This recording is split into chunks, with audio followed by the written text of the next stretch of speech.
आज हम लोग बीएससी मैथमेटिक्स ऑनर्स के लिए मैट्रिसेज या मैट्रिक्स के टॉपिक को आज हम लोग देखेंगे।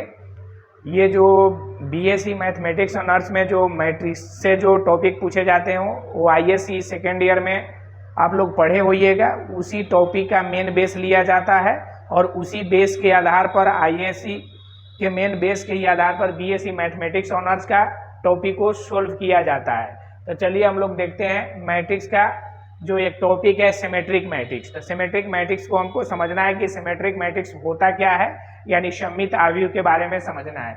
ये बहुत इंपॉर्टेंट टॉपिक है क्योंकि ये बेसिक टॉपिक में ही इसको काउंट किया जाता है, क्योंकि इसी के द्वारा हम बहुत सारे प्रॉब्लम को समझ पाएंगे और सॉल्व कर पाएंगे।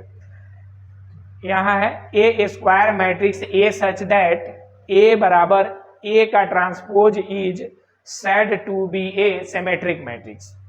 यानी सबसे पहली बात एक स्क्वायर मैट्रिक्स होना चाहिए। स्क्वायर मैट्रिक्स में आपको मालूम है जितने रो होंगे उतना ही कॉलम होना चाहिए, वह स्क्वायर मैट्रिक्स होंगे। और स्क्वायर मैट्रिक्स जो होंगे उसका एक ट्रांसपोज होना चाहिए। तो पहले के दिया गया स्क्वायर मैट्रिक्स एक ट्रांसपोज मैट्रिक्स के बराबर जब होंगे तब उसको हम लोग सिमेट्रिक मैट्रिक्स कहेंगे। यहाँ पर देखिए, मान लिया कि एक मैट्रिक्स हम लोग ले लिए।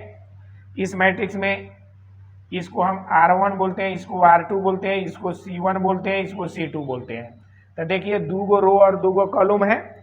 तो ये एक मैट्रिक्स लिए, इस मैट्रिक्स का ट्रांसपोज निकाले। तो ट्रांसपोज में क्या होता है, रो कॉलम में बदल जाता है और कॉलम रो में बदल जाता है। तो यहाँ पर देखिए ये रो है तो यहाँ कॉलम में बदल गया, ये भी रो है, ये कॉलम में बदल गया। तो आप देख रहे होंगे कि जितना ये है उतना ही ये है, अर्थात ए बराबर ए का बल्कि ट्रांसपोज दोनों क्या हो गया, बराबर हो गया।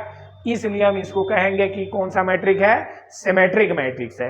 अगर सिमेट्रिक मैट्रिक्स के बहुत कुछ प्रॉब्लम को सोल्व करना पड़ेगा, हल करना होगा, तो उसमें आप लोग देखिएगा x बराबर 1/2 ले लीजिएगा और जो मैट्रिक्स दिया होगा उसको जोड़ के दीजिएगा, उसका कॉम्प्लीमेंट का अर्थात उसका बल्कि ट्रांसपोज को जोड़ के आधा कीजिएगा, फिर जो आएगा उसका ट्रांसपोज निकालिएगा। देखिएगा कि पहले वाला और ये ट्रांसपोज दोनों फिर क्या हो जाएंगे, इक्वल हो जाएंगे। इस तरह से हम लोग सिमेट्रिक मैट्रिक्स को हल कर पाएंगे।